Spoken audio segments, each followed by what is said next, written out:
And welcome to Marvel Movie News. Oh my goodness, this show we have Ant-Man and the Wasp spoiler-free review. Has the Disney deal gone through? Is Fantastic Four our first family back? We'll find out right now. Welcome to Popcorn Talk, featuring movie discussion, news, and interviews. Popcorn Talk. We talk movies. And now, here's Popcorn Talk's Marvel Movie News. And welcome! Here we are, yes. We are the Marvel Movie News, and welcome to the Demolition Man episode, because this is episode 187. Episode 187. Yes. I just said it was the Snoop Dogg episode, but that's cool. There's layers. There you go, and we are coming to you live from the rebuilt Baxter Building. So make sure to subscribe to us on iTunes at Marvel Movie News. You can find us on youtube.com/Popcorn Talk Network.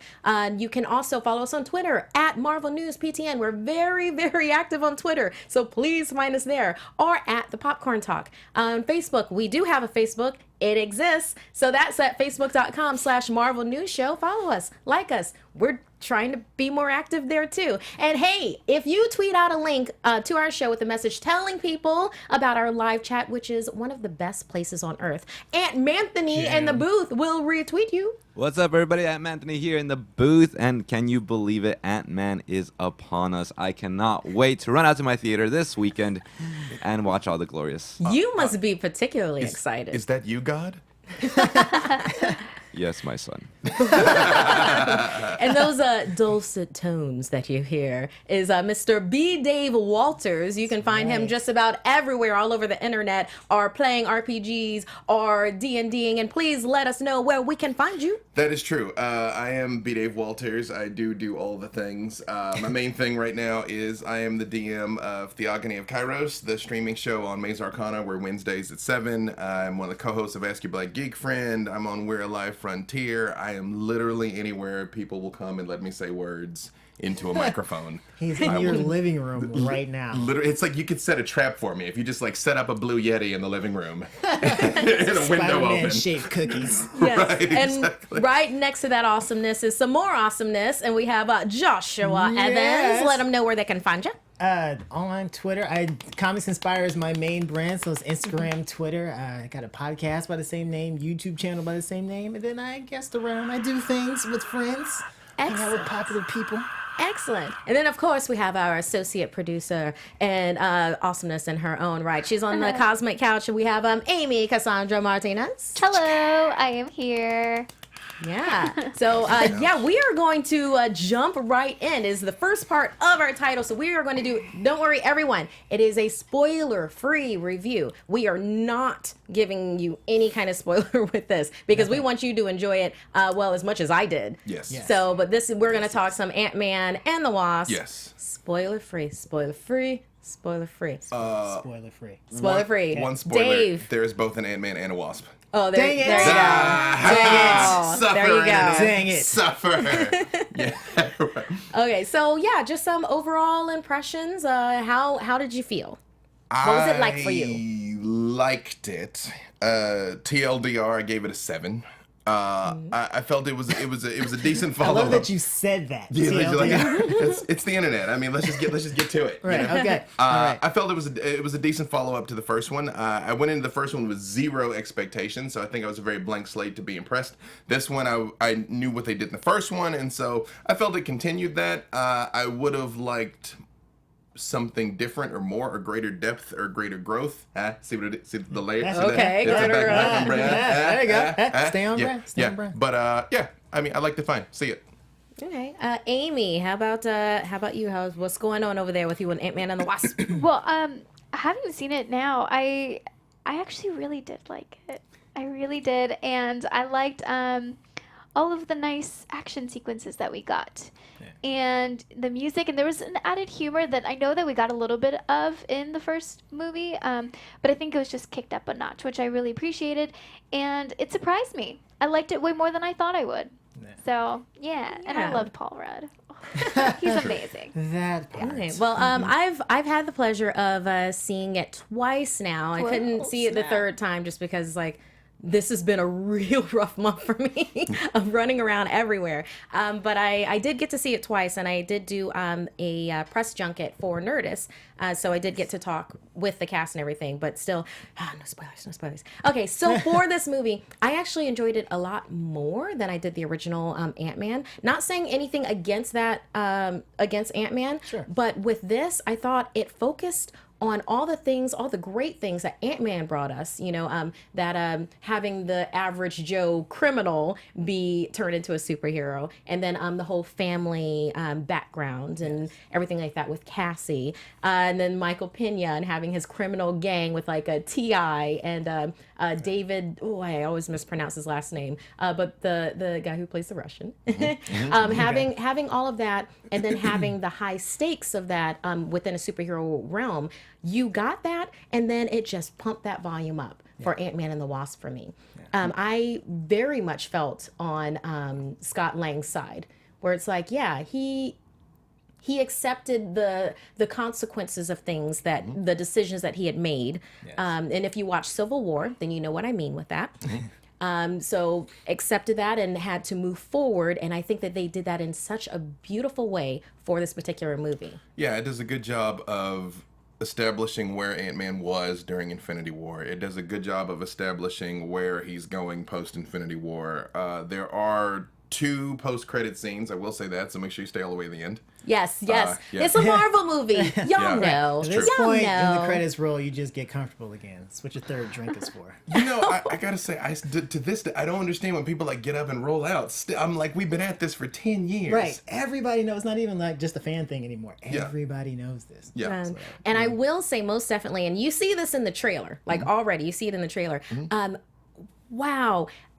Peyton Reed, it's so creative and imaginative, the way that the fight scenes are. Yes. Like the ones that you have with Ghost and the Wasp. All of this is in the trailer, so I'm not Yes. saying anything that isn't there. Yeah. Like you see the Wasp run across the surface of a knife. Yeah. But just the way that, and even in the trailer you see this, how she utilizes the fact that she can become as small as this at any time. Yeah. And then you think about yourself, like in your house with like a rolled up magazine, because somehow you still have magazines in your place. I mean, for just and you such an trying to just go eventuality, after a you trying to go after a bug. I think it was Right. it was so there. I Yeah. liked her power set, and I really enjoyed the power set of Ghost. Yeah.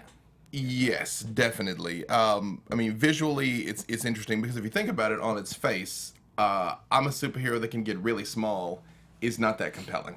No. So being able to show that in a way that it is useful and interesting and at times lethal is not the word I'm looking for, but very combat effective, I suppose, was a really neat thing. She was super creative. Like that was the thing that impressed me the most. Like she's way smarter than he is about how to adapt the technology. Like just the salt shaker thing had me like tripping for days. I was like, that's amazing. That's so cool. I never would have thought of that. Yeah, absolutely. It's like it's thinking outside the box. It's like something like with Dave, like with you doing RPGs, like if you have something like a bugbear and you're a level 2, you don't go straight for the throat. That's not going to work. First of all, thank you for speaking my language. I appreciate that for my own sub-dialect of nerd.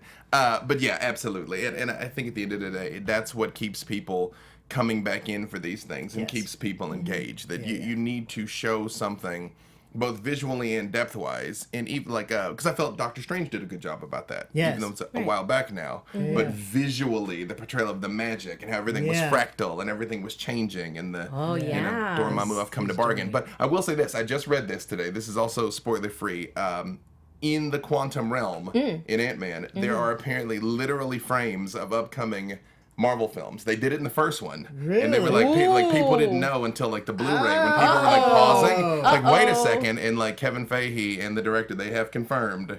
They are so slick with Yeah. this. Very I love nice. that. Yeah, because That's we had like little hints of it in Doctor Strange, and then original Ant-Man, and now That's cool. Yeah, So bring your Zoom monocle There we with go. you to the theater. right. Yeah, it looks like I need to do Frame that third 1,000 show. times. exactly. Right. Sometime this week. And then along with that, for any people that are Michael Pena fans, which is like me, just the comedy, they definitely bring it. Like if Yeah. you wonder, like, oh, will they do the story with Michael Pena?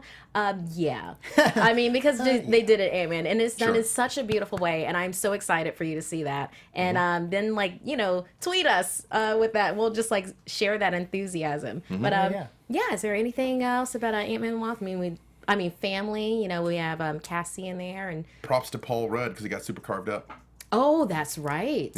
Yeah. We got some chiseled did. Rudd. So some chiseled like- Paul Rudd happened. What happened was he saw True. Black Panther. He's like, oh, that's the bar. right. Okay, Oh, all right. Oh, I like Okay. that. I'm also cool. Look at me. Yeah, right. Yeah. Once you can see do a a setup. Killmonger, then it's like, oh, maybe I need to step up my superhero ab game. Right. At least, Just at a least little try. bit. Yeah, totally. I agree. Yeah. I mean, looking forward to the next one. Yeah, definitely. Yeah. I don't have a scoring system for it. I either like something or I don't, and you can tell That's because pretty good. because then I'll be like, well, yeah, you should see this because, pass-fail. It's pass-fail. or I'll be like, oh my god, see that because of this. Yeah. Right. So this is a oh my god for me. See it. There you go. It's rated Ermagerd. Yes, Aaron McGee. Yeah, it's super funny and very rewatchable. So, but moving on. Wow. So, Fantastic Four, they're back. Fantastic Four in the comic And books. that's good. Fantastic Right. Four is back in the comic books. specify. Important There are- clarification. Yeah. Important Exactly. clarification. Yes. So returning to Marvel Comics, good. there is a big launch. I believe it is August 8th. Yes. Definitely in August, and they're going to do an all-out release party. They are going all out for Fantastic Four #1. So it's like you miss Yes. nothing. It's Right, like you right, miss right, nothing. right. And it's Everyone going to just be jump in. written by Dan Slott, and the artwork will be Sarah Pacelli. Wow. This has happened. Okay, because absolutely the last time we had Fantastic Four, when that was canceled, that was about 3 years ago, about Yeah. 2015, when it was like, okay, and we're going to stop doing this now. Yeah. Enjoy your movies, which is Which But we didn't. a part of that, but a part of that was a civil war with Sony also. And Marvel and Sony were beefing over the rights to the Fantastic Four, and they were like, "Cool, well, we'll literally starve you out." So yeah, Pretty much. Yeah, your movie's bad, and nobody's. luck. Yeah, right. Yeah, and we're also gonna take Michael B. Johnson off your hands. Yeah, Oh, yeah, right. did you say Michael B. Johnson? Because he was in the bad Fantastic Four, and then he was Killmonger. Oh, Jordan. Michael B. Jordan. Jordan, Yeah. sorry, Jordan. fine. That's Michael, fine, that's fine. Michael We knew what Johnson you is a meant. UFC fighter. Yeah, sorry. Oh, nice. mess with the Yeah, mouse, and man. then I guess we can go ahead and say that the reason why this is happening and that basically we're just waiting for the ink to dry on this contract, $71.3 billion All powerful. Wow, Disney.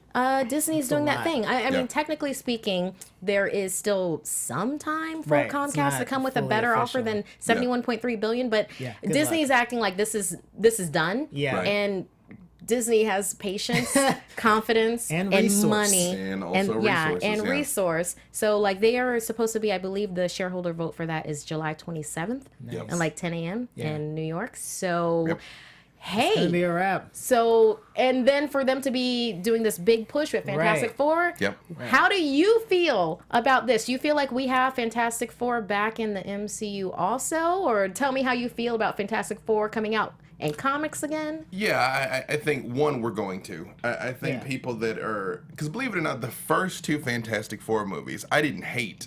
Sure. I mean, I thought they worked fine. Michael Chiklis and all that. Right, the 2005 Fantastic Four, yeah. and then Rise of the When Silver Chris was Surfer, still a 08, torch. 08, and then Not I think that was Cat. 08, and then 2015 was Fantastic Four again. Yeah.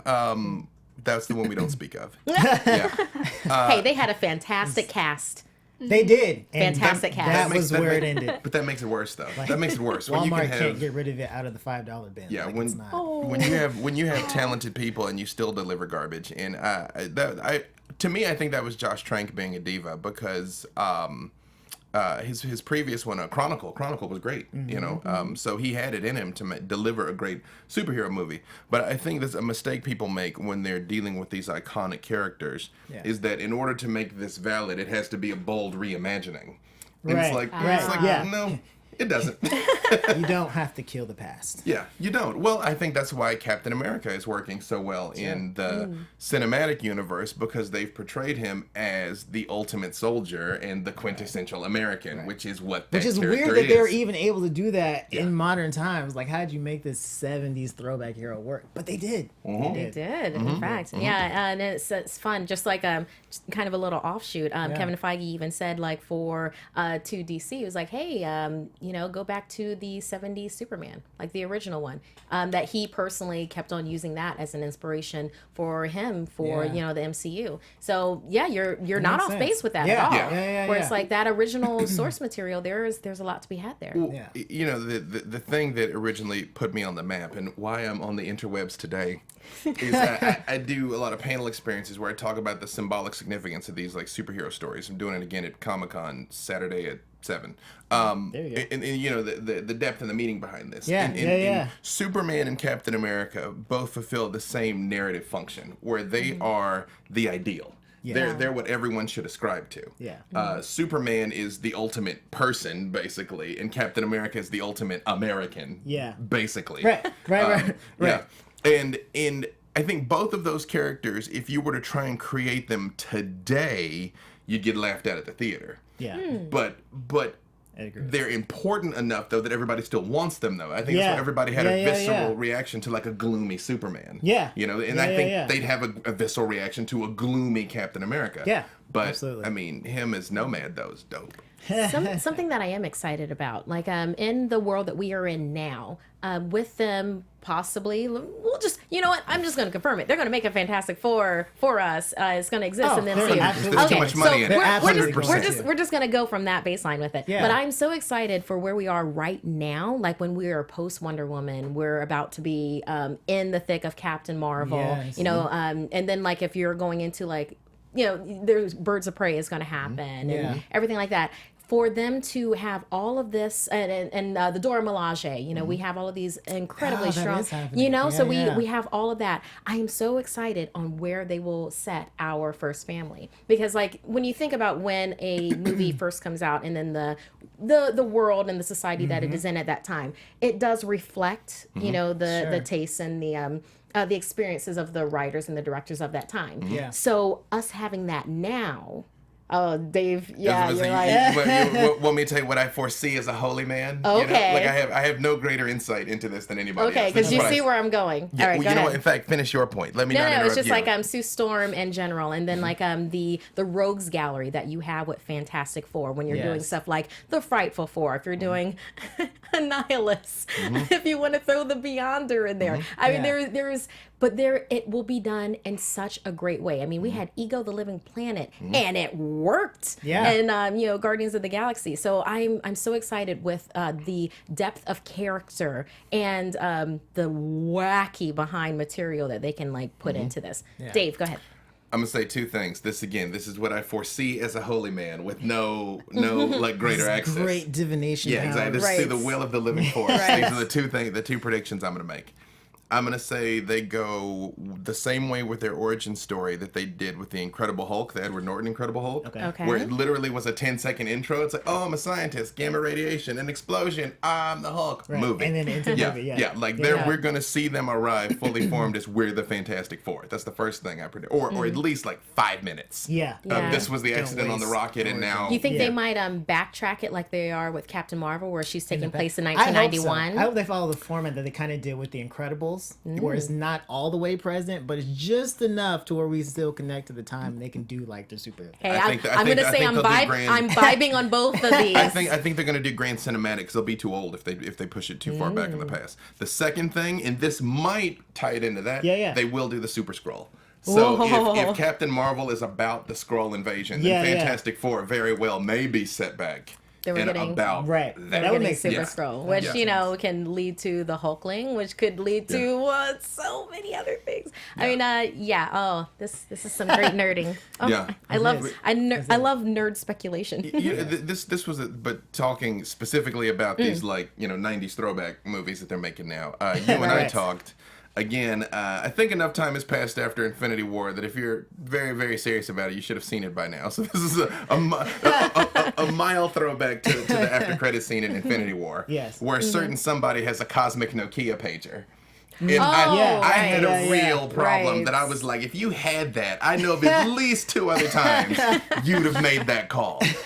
And some of that is I'm like, okay, you can't really be held prisoner to filmmaking decisions that were made 10 years ago. Right. Okay.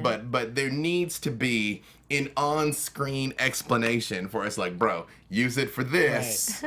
But I think there could be because her. Well, Maybe. we're just gonna spoil it because her movie is retro and Yeah. Infinity War is where it is. Yep. She could very well have been deep space on any type of mission, and he did not want to like recall her from it. So I feel like that's the easy fix. Amy, how's our chat room going with their speculation? I know they have pitches. Let me There just- is no way you can't think about Fantastic Four being part of the MCU again and not have some pitches going on right now. Oh yeah. Let me just say, internet. Holes opened in the sky and space dragons flew out of them. Okay? That's true. That did happen. If you have a deep space homie, that's the time that you would have made that call. But Sorry, what if please. because they changed the storyline? So what if she's actually off fighting the personification of death? Because that wasn't they she may be- deviated from Thanos' storyline that way. There's still time. That could There's still still be a time. thing. Yeah. Yeah, my thought process is like so maybe we're retiring the negative zone for a while because of because of Fantastic Four, and maybe the quantum realm kind of replaces that. I had this conversation with John Schnepp like a couple of days ago, probably over Vegas, probably over drinks, goodness knows, and He has that effect on people. Just Yeah. clouds your recollection. Yeah. I think we were at Absinthe at the time, and there was a drink called the Green Fairy, and there was a show going on. You're but not yes, supposed to give the, up all your Vegas the stuff. nerd, the nerd Right, stuff right, does right. not stop. No, but with that, it's like the quantum realm is. Let's just say the quantum realm is so hot right now. So and there's so much depth to be explored there. I instead of having it where the Fantastic Four, like Reed Richards, is trying to go into the negative zone, and he discovers the negative zone to then save. He's getting it was anti-particles or antimatter particles. That was all I would stupid, love yeah. I would love for it to be for going into the quantum realm. Yeah. But that's a little bit of my pitch. Amy, what is the chat room doing like right now? So, well, some of them are a little bit sad about thinking that the first, not generation, but the first, part of Marvel is coming to an end. The first 10 years. Oh yeah. But we That do is a still little have sad. some pitches. Langley M. Neely said, Langley. my pitches start in the 60s, go into the neg zone, and then come out in the present. Huh. There you Yeah. go. So time traveling. Sky Patterson says Peyton Reed directing a Fantastic Four film set in the 1980s New York City could be interesting. Everyone's with the old school environment. Ooh, I see that someone brought up a nihilist. Yes, a Yeah. nihilist. The cockroach king. It's true. With the flamings in the mouth, though, you need all that. Yeah. My cosmic control rod. I will say this though, it makes sense if they backdate it. Yes. Because Yeah. again, because there's the two problems that you have to always answer. Is again, where were you when there were sky dragons? At least you need an answer for that. Right. And this has just kind of always been a thing you just had to accept about Marvel Comics is New York City is mad eventful. That's Like, true. it is There's going a lot down of stuff happening. constantly. All parts of the city. Yeah, I feel like I would depart New York like fairly quickly. You're just the Fantastic Four family vacation. That's True. what it is. Like we're live from the Baxter Building, and again, the Baxter Building got destroyed. So that's my point, illustrated practically. Right. Yeah. Really quickly, Seattle KO said live action Incredibles movie meets Lost in Space. Oh, Basically, I really feel like the pretty cool. do they Fantastic mean like Four will be Lost in strongest Space? that way. Lost in Space, like what we the have Netflix? now? That's what I'm Oh. thinking. Well, I mean, originally they were astronauts. I'm actually fine Right. with they went to space and got straight up hit That with was cosmic Mark rays. Waid's Yeah. run, right? When Yeah. they were like exploring space and everything. That'd be good. But It's it- perfectly timed. Everything's all cosmic now, anyways. You got your Captain Marvel tie-in, you got your Guardians of the Galaxy tie-in, Right. you got your explanation of where they've been all this time. Yes. It's the Yeah. trifecta. Yes. And Amy, if you can check the chat room Yes, for things. got it. Yeah. Let's okay, keep it positive, guys. Yeah, let's keep it positive. Otherwise, time out and whatever. Bye. There are other channels that you can watch. It's true.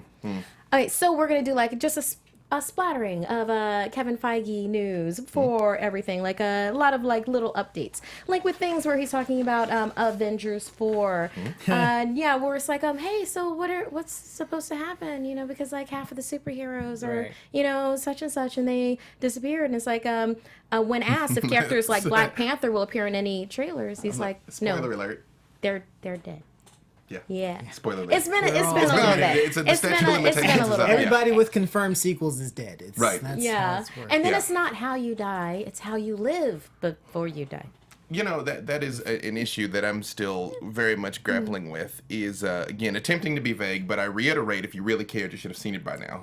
Just go for But it. the deaths at the beginning of the movie of Infinity War, Yes. I understand that was establishing the villainy of Thanos. You know, Are we again, going into it's- Thanos right well, now? no, yeah, you might as well. But Okay, let's go. let me just say, Let's go. as any pro wrestling fan knows, that's how you put the heel over, by having him beat the old tough guy. Yes. I get it. There you go. But if all of the contribution that those characters have made in this universe up until now get just such a disingenuous end, where it's like neck broke, stabbed, ship blown up, you know, I'm like, what? You know, like, I again, Yeah. as a holy man, not a spoiler, I think time is going to get rewound back to course. before Thanos gets even the first gem.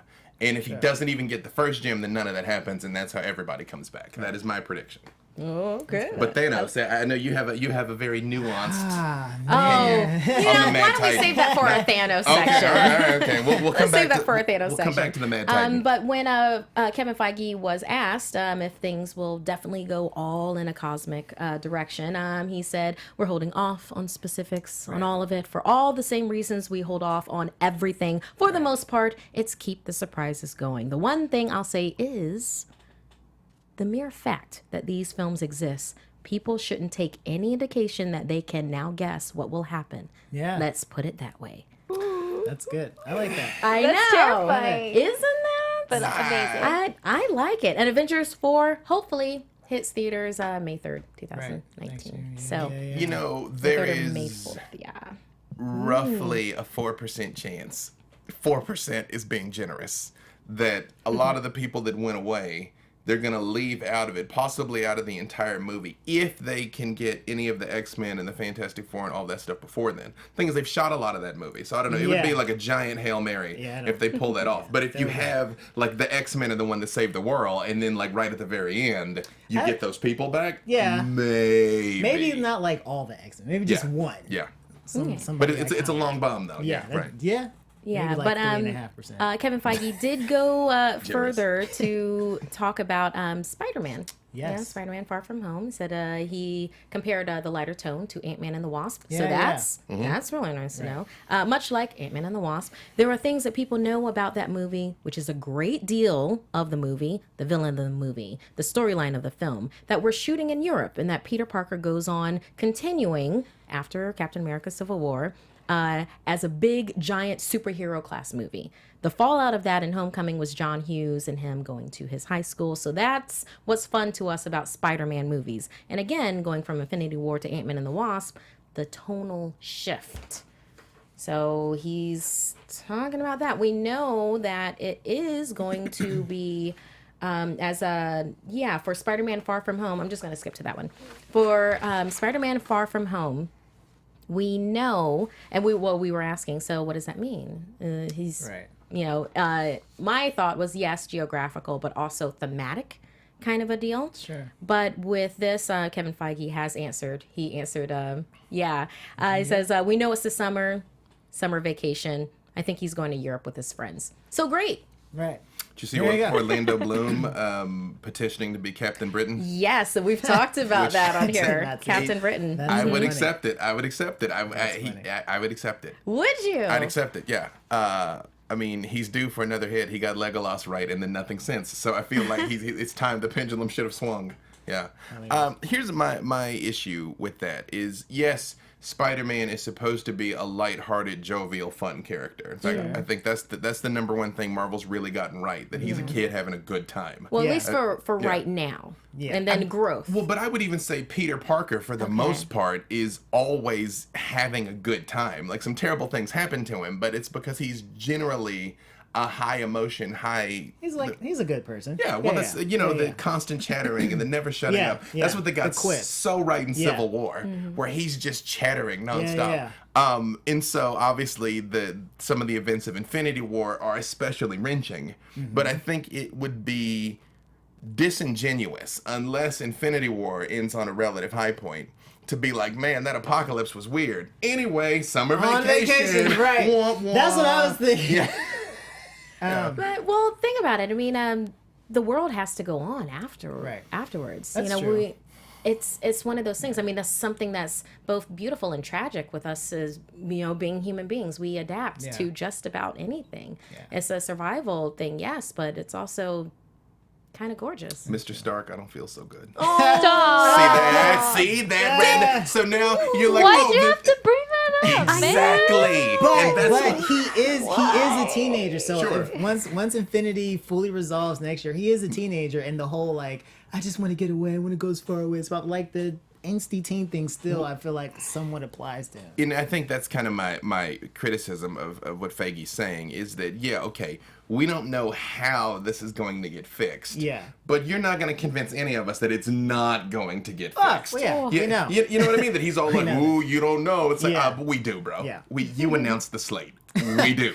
Yeah. I personally, I think there's only 2 Avengers that are finally not coming home. And I won't say who they are because it's not a spoiler, it's just my theory. Well, I think it's Iron Man and Captain America. I think Iron Man and Captain America are I done.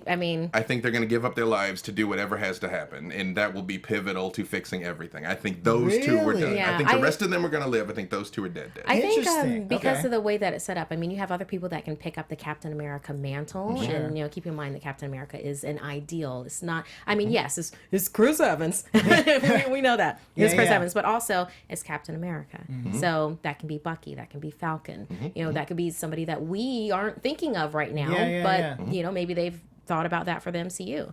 I mean, leading into that, I mean, Kevin Feige has said many a time, or he has been asked many a time, be like, oh, so how about some female-led Marvel movies, kind of a thing, such as, where Tessa Thompson talked to him about that. So, how do y'all feel about that? You want some... when I saw Ragnarok and Valkyrie, I was like, when it's the scene specifically where it's they're on like the flying horses going against Hela, I was like, I want to see a whole movie of the Valkyrie? Valkyrie movie? Valkyrie, just it could be her led. Like I was like, I need more of whatever this mythic feel is. And then she was great as Valkyrie. Oh, because I was thinking something like bring singularity in, but then you'd have to introduce, exactly everything that she is. But I'm sorry. Go ahead, B. Dave. I'm all Captain Diversity on the interwebs and talking about like inclusion while all these things are important. But I think a key ingredient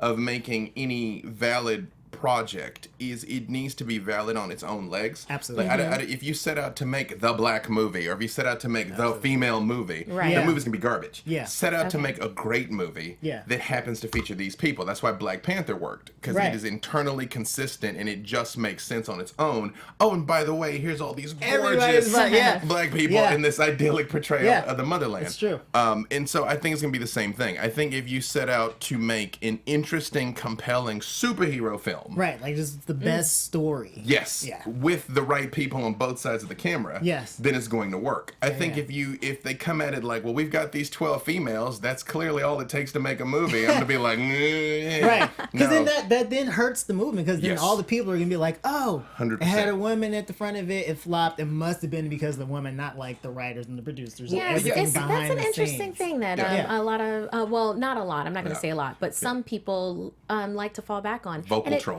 It doesn't make sense. No. Or it's not because of somebody's gender identity that something does not go to the level that you think that it would. They're actors. They're given what to do. Yeah. It's like the thing that they're given is not good. There's a lot of things that happen with all of these. But speaking of which, another like spattering of things. So Doctor Strange sequel has been confirmed. Yes, we will definitely say it has. Because, Kevin Feige has said that the Marvel Universe is bound to get stranger. Yeah. Subtle. So Doctor Strange, whenever we do another Strange one, which we will do, it will be a number of years from the first Strange. And yet he's a very big part of Avengers Infinity War. So it is just a good problem to have when you have too many beloved characters that people want to see more of, whilst keeping to our core belief that we need to keep exploring nuance and keep doing different types of things. Nuance. Yeah, Nuance. I don't Magic think word. I don't think superhero fatigue is a thing. I don't think, in any of these franchise fatigues are a thing. I think if you continue putting out interesting, compelling content, people will show up to consume it.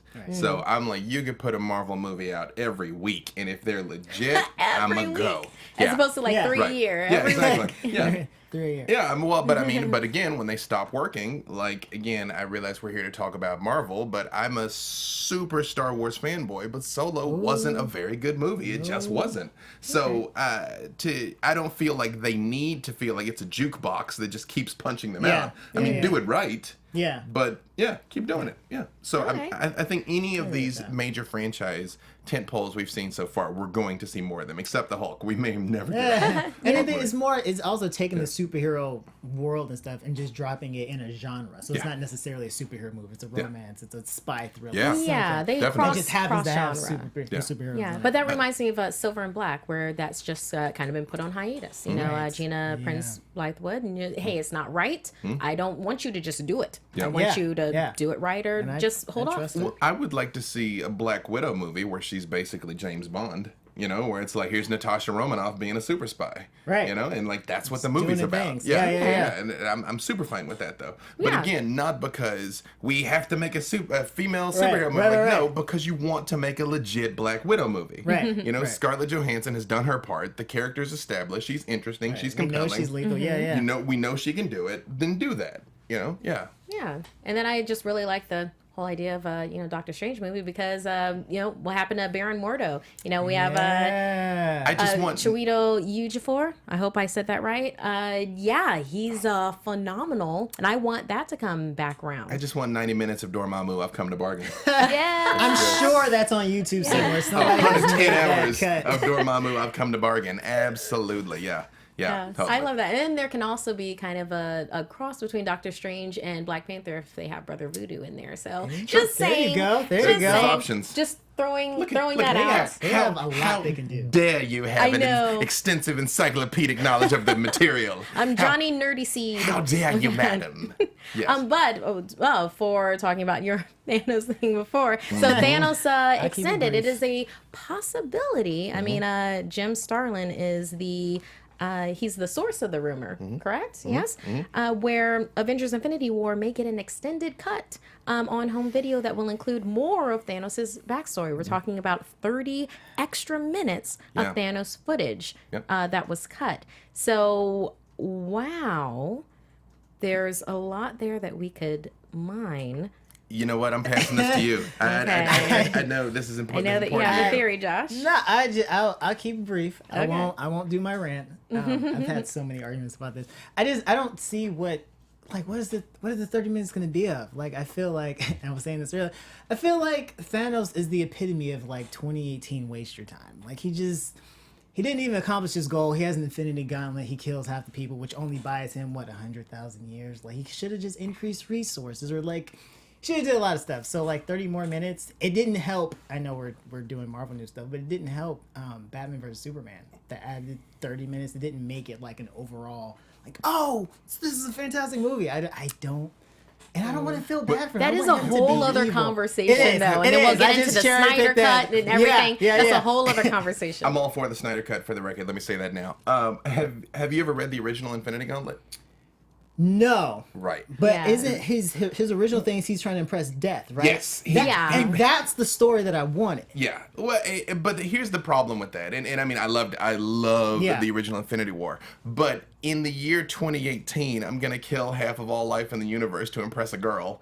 Won't fly. But I feel like I want quite like it used to. That's true, but I think they could have gone deeper because then you like if he's trying to impress Death, and I feel like they really could have dug into the philosophy of like why everybody dies, so Sure. why do we put so much effort into being alive? Like Sure. just go into all of that and like why is he trying to impress Death? Can Death be impressed? Like really just dig into it. I will say also they could have completely finally shut DC out if that had been his. No, actually, I think I take that back. I changed my argument midstream.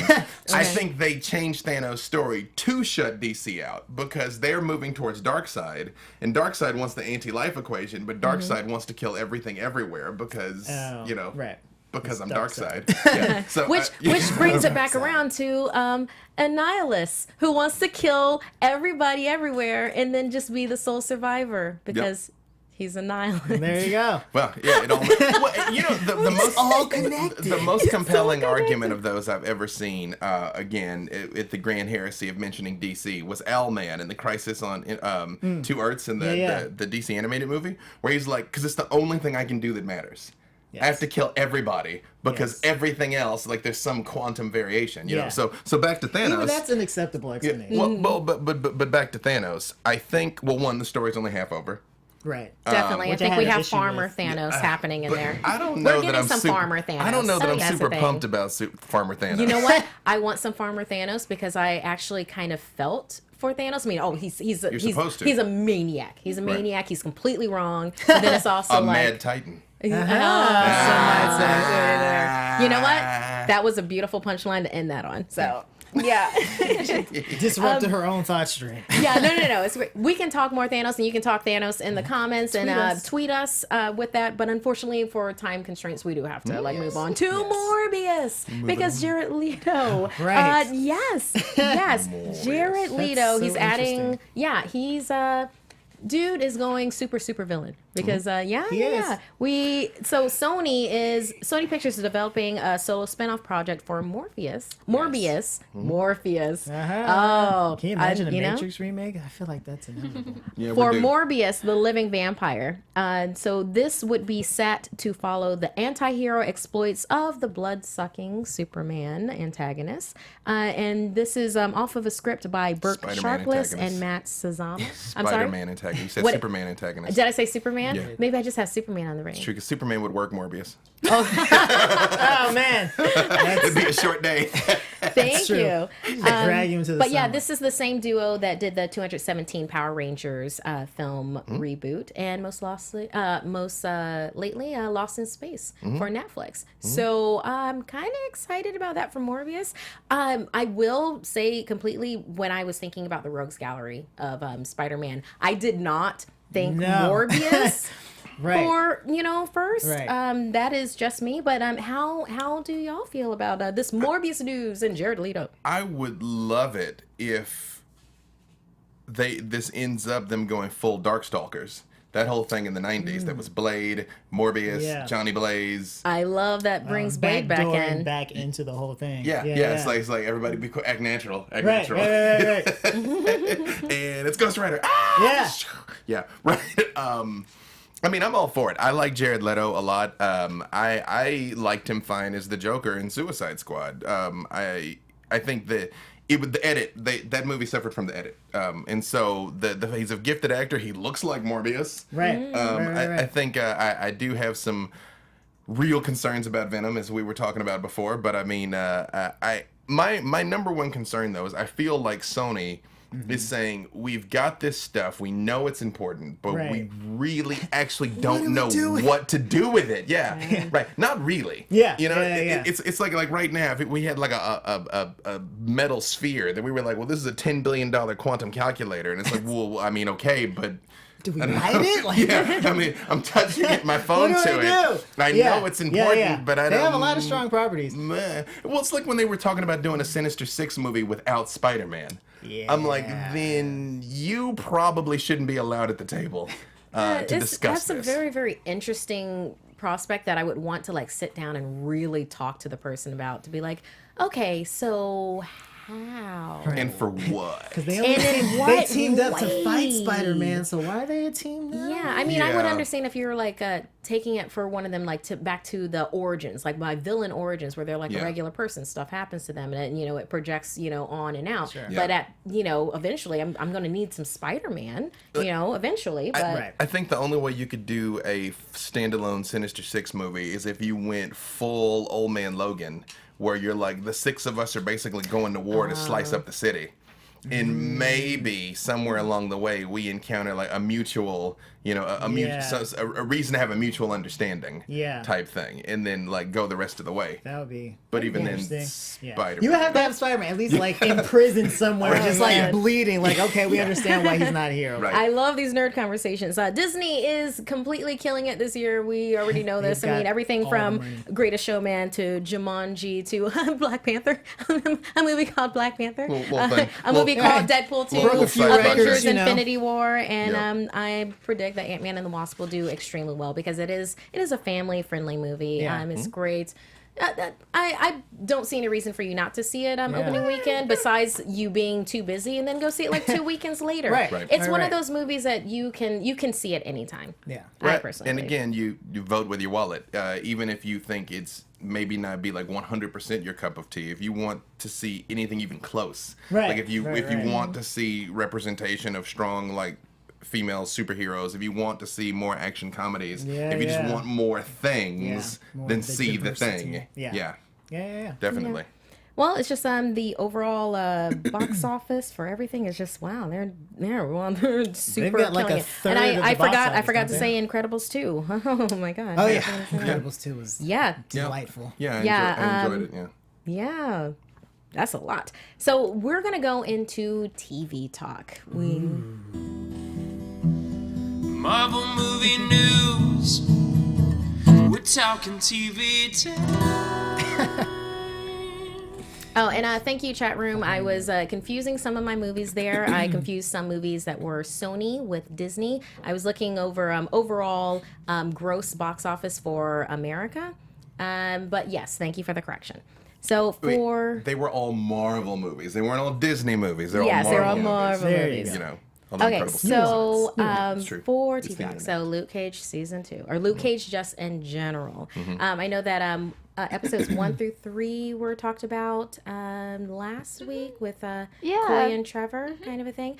Okay, so I know not everybody in the room has had a chance to see all of season 2. I was going to discuss some of 4, 5, and 6, but how about we just do like some overall impressions, like with overall Luke Cage, some overall Cage, some sweet Christmas kind of a thing, because I think that is that's very helpful for people that are perhaps they've only seen the Netflix episodes, or perhaps there are people that have only read the comic books and are just I don't know if I should even bother watching this. That's like so many episodes. I have my life to live, or any way, shape, or form. So maybe so LA. Yeah, so let's just so let's just do some general Cageisms, and then I'll go a little bit more specific into episodes 4, 5, and 6. But I'm not going to do anything spoilery. Just talking about characters like Bushmaster, played by Mustafa Shakir, or Tilda, played by Gabrielle Dennis, Alfre Woodard, Mariah. Go ahead and give me your impressions. She acts the heck out of that role. Oh my god! She's always borderline like unstable, but then she pulls it together to do like some dark stuff, and I was like, whoa, you're really killing this acting stuff.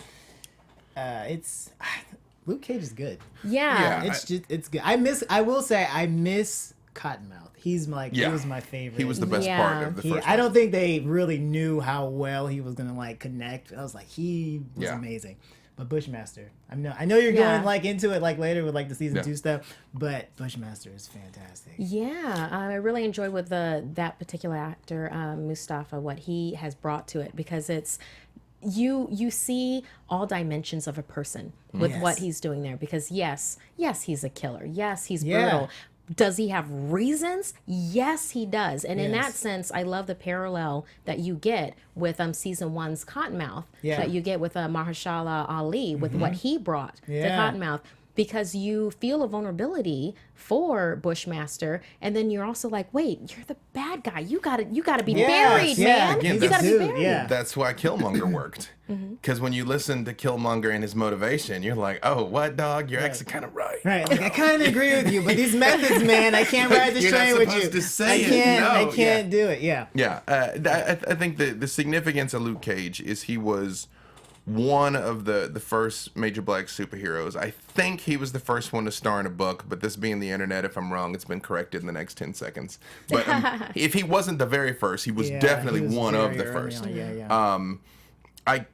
I liked the fact that originally he's a hero for hire. He's like, I'll help you if you pay me. Yeah. But I understand now that it'll be a little cliche that the one like major black superhero is like, you gotta break me off type thing. If anything, with season 2 is kind of the script is flipped because he has the world around him being like, oh, dude, you should get paid for this. Right. Yeah. You know, Right. Yeah. I want to, in fact, that's one of the things in the episodes 4, 5, and 6 where it's like, no, I'll pay you. Yeah. You know, you're my hero for hire. Yeah. You know, let's do this. Like in one episode, a super fan actually gets a hold of his services for a very substantial sum, actually. Could, that's a pretty good ain't price cheap. tag. You got to keep the lights on. That's like the great paradox of like laying your life down and trying to save people. Me as a storyteller, I write a lot of superhero stories, and I always try to look at it through the lens of like, well, what would actually happen? Sure. Not with the cliches of what would actually happen. Yeah. And what would actually happen is he'd get drafted by the NFL. You know what I mean? Like stuff like that. They would approach him. Yeah. And I will say they addressed that also in season 2. I'm very excited for people to see because these are excellent points to bring up because they're real world circumstances. Because and for that, just to go a little bit nerdy. Okay, so the Unlimited Class Wrestling Federation. I've been talking about this a lot.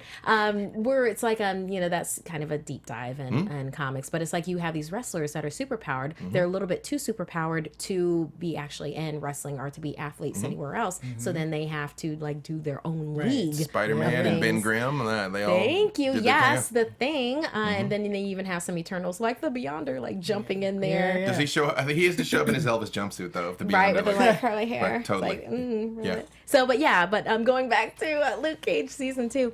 With this, I have to say, and I love that you brought up, Alfre Woodard, because her as Mariah Dillard, or I guess Mariah Stokes, however, depending on the progression of where you are in this, she is chilling and vulnerable and wow, you want her on your side, but you also don't want her to know your name at the same time. It's such an odd division between Marvel Cinematic and Marvel TV because when she showed up in Avengers 2 in that cameo, you were like, oh, okay, this is going to be significant. So, oh, it's not. Oh, okay. All right. Right. I mean, bye. See ya. I assume she did the cameo and then Luke Cage came about afterwards and it was just like, it is what it is, but it was a weird thing to like see her in two different places and completely unrelated at the same time. But you're right. She is a masterful actor. And I appreciate the fact more than anything, we're at a point where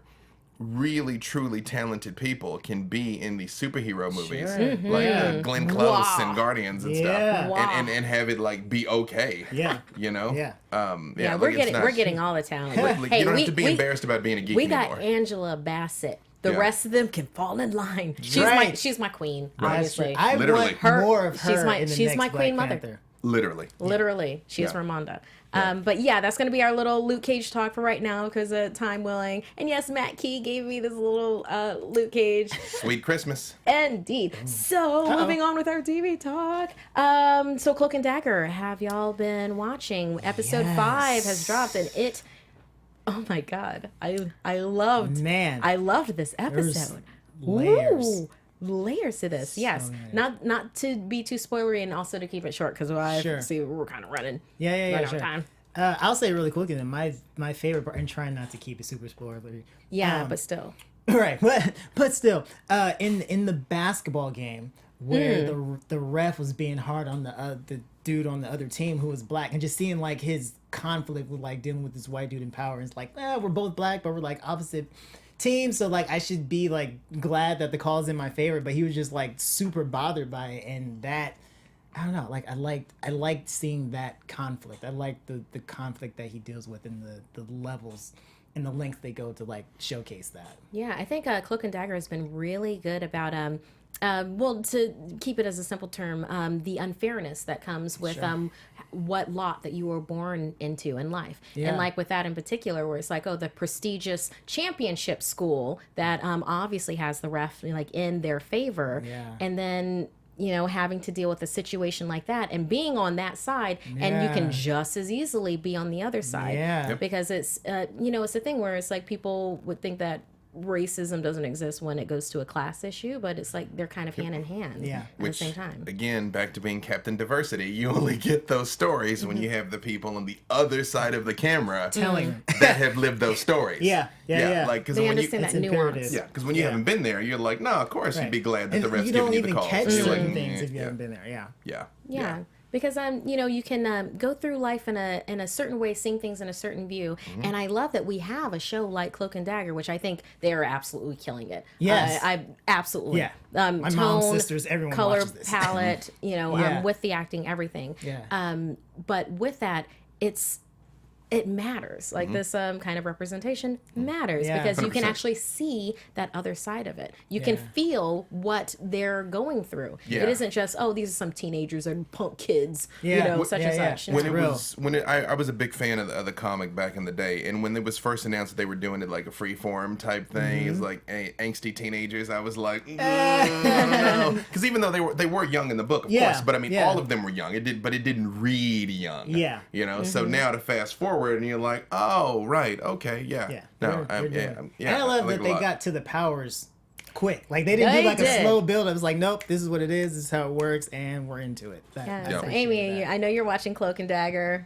Between you and the chat room, how are you doing over there? Well, so some people in the chat room are super into Cloak and Dagger, and others are warming up to the idea of it. That they really just want to get, you know, it's been 5 episodes now. That's And I true. think the further along you get into a show, the more you really get grounded into their powers. But yeah, no, I like it, and I'm glad that it's on Freeform because it's making me think of Freeform in a different way. Yeah. Not just kind of like, Nice. it's Freeform. No, they're doing a good job, and yeah, I really like it. I like that it's also in New Orleans. Yeah. So Yes. somewhere different. That's fun. Yeah. Yeah, Yeah. definitely. It can't all be New York. Yeah. Exactly. Yes. New York is taken care There of. are They're other fine. places. Right. Yeah, I'm actually looking forward to shows that aren't based in North America. You know, Yeah. Ooh, Very nice. yeah, Well, yeah. shows or Spider-Man movies that Homecoming, aren't. Europe. You Yeah. know, yeah. Yeah. They're Or hey, Far From Home. yeah, far Yeah. from home. Just- But yes, and this is I love this piece of news. So Kristen Ritter is making her directorial debut. That's right, with Jessica Jones season 3. So she's going to sit behind the camera for the first time. Yeah. Very excited about that. I'm keeping in mind, like with Luke Cage season 2, we had Lucy Liu directed the very first episode, and I yes. believe it was Cheo Hodari Coker that wrote the first episode. Feel free to correct me if I'm wrong on that. That really was just off the cuff. But yes, so that should likely return to the streaming service in 2019. I personally have not heard wanna go with first? what's going on. I'm with like, the well, we're Netflix. short on Unless, time. I'll go good cop, you go have, bad cop. Unless you have something specific, because we do have a couple more other No, things. Should no. people reach out to you on Twitter for Yeah, you this? can at me, yes. Yes. About literally Okay. anything. Give yes. them the subject for what you're about to say, that they will then be like, what did you mean? I will just say the reason why I haven't started Luke Cage yet is because Jessica Jones season 2 was such slow going. And I wanted to watch them all in order, and I did, but that was hard work. That's all. So when it's like, yeah. At him. Yeah, at me. I'm easy to locate. B. Dave Walters. Get at me, bro. Yeah, that's it. That's fine. The way that I think about Jessica Jones season 1 and season 2, I think season 1 as being Jessica Jones within the world, and I think season 2 as in the world around Jessica Jones. I'm not saying that you know, just I kind of see it in a different point of view. Yeah. I have a lot of issues with season 2, and I understand if people aren't as gung-ho to watch, but I did find a number of levels of enjoyment in it. Storytelling is about growth and change, or tragedy is about a character that doesn't change when Yeah. you know they should. We were talking at the beginning of this. I feel like Jessica is the same person at the end of season 2 that she was at the beginning of season 1, and it's like, then what was the point in literally But any I of will this? say, I'm very interested to see the episode that she directs, having played the character. Like, Sure. Right? what's her take on it? Like, no, Yes. this is actually what Jessica would do. This is how this scene would go. I do want to see that. I'm looking no, forward at this to point, it. no one knows Jessica more than Kristen at this point. So You would think, yeah, you Yeah. would think, for sure. Absolutely. So, so last weekend, myself and Coy who is, it's unfortunate that he can't be here tonight, but he's also working really hard for stuff that he will be able to show, you know, follow on his Twitter and his Instagram for all this awesome stuff that he is doing and has coming up. But we did go to amazing Las Vegas Comic-Con over the weekend. We went with Collider, and I just have a number of pictures From just random things, we did the Collider Heroes panel. Coy and I also did Collider Movie Talk, where we talked about the new Indiana Jones 5 movie coming out. That was a nice little with case Steven that went by there. Spielberg.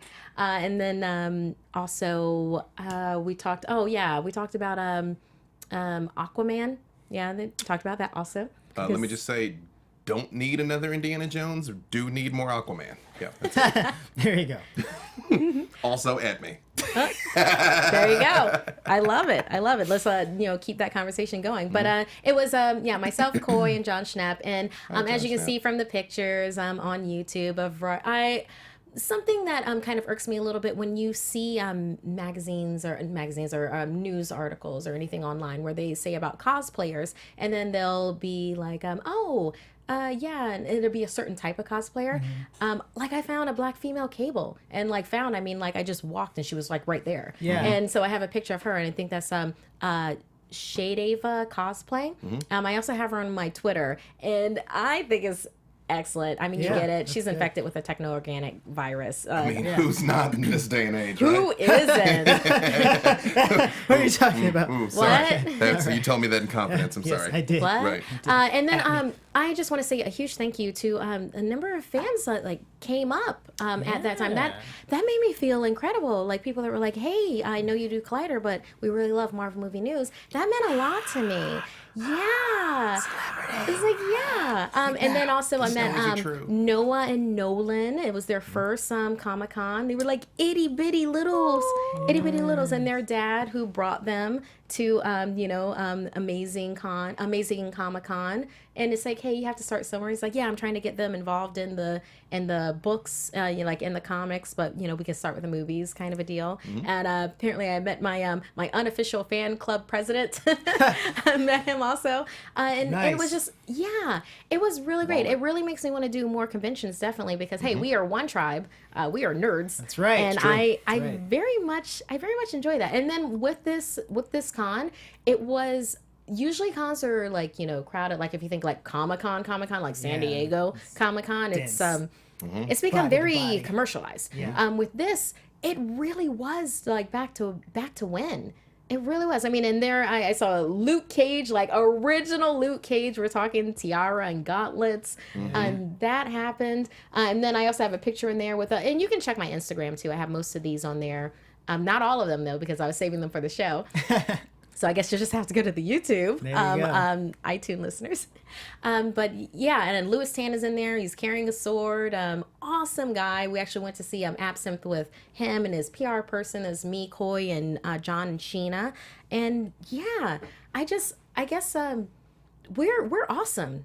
Nerds are really cool. Takeaway, we There are it is. awesome. Nerds are so Hashtag. cool. Get on my level. I love the creativity with everything. Yeah. Oh, and this one fan that we have here. Oh, and you told me your username, and I'm sorry I'm forgetting it right now. He has a Captain America shield that he is slowly working through cons to have all of the Avengers sign it. That's So, cool. In the It middle is. of the star, he has Stanley already, and then Yeah. everything around. I know everything That's around the amazing. edge. I mean, he has not just Avengers. Because he has Kraglin in there. But yeah, Is that Hawk Girl? yeah, Hawk Hawk, yeah, Yes. Hawk Girl, Those are some Hawk- serious yeah. wings. Cosplayers Seriously, are legit. cosplayers are so incredible. Yes. They really are. So yeah, I mean, so let's do some shout outs real quick. So A. Scott Fitzgerald at Illadelph. Is it Philadelphia? Illadelph 12. Ray Campos at _Pastor Swole. JD West at JD West Films. it. Jesse Klein at Jess Klein 1. Rhiannon Rhea at Rhiannon _Rhea. Michael Davis at Mike EJD 123. Abdo Othman at Abdo Berzik. Queen Nemo at Christy Monsta. John Cone at John O'Cone. And then yeah, I wonder if do we have enough time to knock out a couple of questions? Yeah, I'm gonna take that as a yes. So Jocelyn at Bad Wolf Bay 10. Any thoughts on a second MCU hero being in Spider-Man Far From Home? And if so, which one? Like if it isn't just Spider-Man, who else would you like Right. to be on a European trip with Spider-Man? I want them to pay off the Miles Morales drop that they kind of like alluded to in Homecoming. I would love to see him just. He doesn't even have to show up as Spider-Man. He could just be like, "Oh yeah, like what's up, bro?" Like that's what I want. And then Silk, but Sony they're doing things with that. I just hope it is not Black Cat trying to steal the crown jewels. Oh. It literally anything, but not that. Interesting. Yeah, because the Master already Interesting. took them on Sherlock, and so anything else is not a thing. So hopefully Excalibur shows up. I know that'll take a lot of rights crossing over, but it might be possible by then. So either Excalibur or somebody from, even if he like just ran into Lockjaw like flying by like randomly. Yeah, that's what I'd like. Yeah, mine would be I was gonna say incredible. Yeah, incredible. Also impossible with what Smith set up, but Spider-Gwen. But it's not not for this. But they're doing it animated. They're doing for the Spider-Verse. They have they have her. They have Miles. They got everybody. Obviously. So I'll Spider-Ham. They have Spider-Ham. Yeah. Does Google whatever it. Google it, kid. does It's whatever a a thing. Spider-Ham can. Yep. That's right. Yep. So, but yeah, and then Ashley Houchins, at Ashley Houchins. I feel like we kind of covered this a little bit, but in case anybody wants to throw anything else out, what other cosmic characters could we expect to see going forward? Kind of like the sky's the limit here. And he says, I personally think a character like Oblivion should be considered, which I think is fun. I know I said a nihilist a lot, and I think I said Yonder, Molecule Man, Frightful Four. So that would bring in Wizard.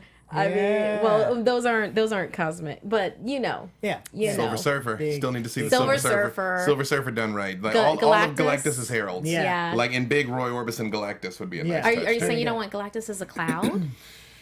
I want big Roy Orbison Galactus. That's what I want. Yeah. The actual factual. I would want to see them do the Watcher. Like I would just Oh, and the have them do. Oatu. It's Yeah. Stan Have Lee. them We do it. covered The this. Oatu. See, Stan Lee is the Watcher. Yes. I'll take that. He's one of the watchers. Okay, this has been great. Thanks for and there's so much more conversation I want to have with the two of you. And There's a lot I to hope talk. that all of We say a lot of you words. want to Right. have with them. I realized me shaking the fist. No, it's like me frustrated with the time constraints because I love this nerddom. So, B. Dave Walters, let them know where they can find you, and please pitch anything that you're doing right now. Again, at B. Dave Walters, Theogony of Kairos on Maze Arcana, 7 o'clock Wednesdays. The first 3 episodes are up on twitch.tv/Maze Arcana. I will be at Comic-Con. If you see me, holler at me. I'm gigantic, so you won't be able to miss me. Yeah, I'm like freaky ginormous. gosh. Yes. And at 7 o'clock Saturday, if you want to talk about like the deeper significance of the movies, the TV, of superhero genre storytelling, room 4 Comic-Con. I'll also be at Gen Con. B. Dave Walters at me. Yes. I didn't know you did that at your panel. I love talking about. Are you coming to San Diego? No, I'm actually gonna be in Brazil for my brother's wedding, so I'll be roughing it like. Sorry. You know, the I guess we're doing. sorry. So I won't be at Comic Con because that's where I'll be. I wish I would be there though. But yeah, follow me at Josh Evans Go. But my whole Comics Inspired thing, like I love talking about just how the different stories like connect to real life, and they get into like Joseph Campbell stuff, and like I love. Oh, what? I love all that. I'm glad this is coming at the end of the show because we would have Dude, lost her whole heroes, itinerary. yeah. We're like, this is what we're not gonna do. I love it. So yeah, do that, and then also like outside of kind of like nerd stuff, I also do like poetry and spoken word. So if you got an event, holler at me at Josh Evans Go. Like I can do Bars. Man, yes, I have all of them. There you I go. do weddings also. So if you're getting married. Apparently in Brazil. Right. So, Amy, where Yeah. can they reach you in some upcoming projects? Well, you guys can find me on all social media at Amy Cassandra MTZ, and yeah, I'm on Popcorn Talk a lot. We talk about movies, obviously Popcorn Talk, and on AfterBuzz TV, talk about Netflix and Marvel TV, and I'm also on Geek Bomb. So if you like to nerd out, come join us. Love your it. girl. Yeah, you can follow me on Twitter and Instagram at Maria Menounos. I don't remember if I introduced myself at the beginning of this episode. I probably didn't because I don't do that for some. Because I mean, it's implied It's that because they we know. already Some know you. Everyone knows Internet who you superstar are. Markeia McCarty. Yeah. The presence of royalty and greatness. Obviously, that you've brought us up. Thank you. Oh, So that's MarkeiaMccArty. And yeah, I do a variety of different projects right now. I should be doing a project with actual Mr. B. Dave Walters. We'll see what ends up happening with that, but that will be a lot of positivity and outspokenness. Pop lock. And pop locking to happen. And so I'm very excited when that project comes to fruition, for instance. But then yes, I'm doing a lot of things with Hyper RPG. If you want to check that out on Mondays at 6 p.m. PT, I'm part of 10 Candles, which is a tragic horror RPG where, like I said before, yes, we will die, but how do we actually live? And in this particular one, it's called it's Volume 5 Charlie Chimp. So it's Haunted Toy. Your Kickstarter, don't forget. Oh, thank you. And my Kickstarter, I recently GM'd 3 episodes of 10 Candles, and the creator of 10 Candles then reached out to me to game design for his next project. So I am I think last time I checked, it was like less than $200 or $300 on the Kickstarter, where my contribution will then be unlocked, and I will have an expansion in his next project, which is called Gather. And if you look on my Twitter, you can easily click into that link. Please, go ahead and contribute to that, because it's an excellent game. Otherwise, I, wouldn't want to be a part of it. And then also, always play more games. Always. But yeah, there's awesome. Always play more games. Always play more games. So yeah, a variety of things. Just check out my Twitter and Instagram. I have my Vegas trip on there, and right now my Instagram stories. So enjoy if that's your thing. And we love you. Thank you for coming here for Marvel Movie News, and see you the same time next week. And did you? From producers Maria Menounos, Kevin Undergaro, Phil Svitek, and the entire Popcorn Talk Network, we would like to thank you for tuning in. For questions or comments, be sure to visit popcorntalk.com. I'm Sir Richard Wentworth, and this has been a presentation of the Popcorn Talk Network. The views expressed herein are those of the hosts only and do not necessarily reflect the views of its owners or principals. Gosh, well, that's me.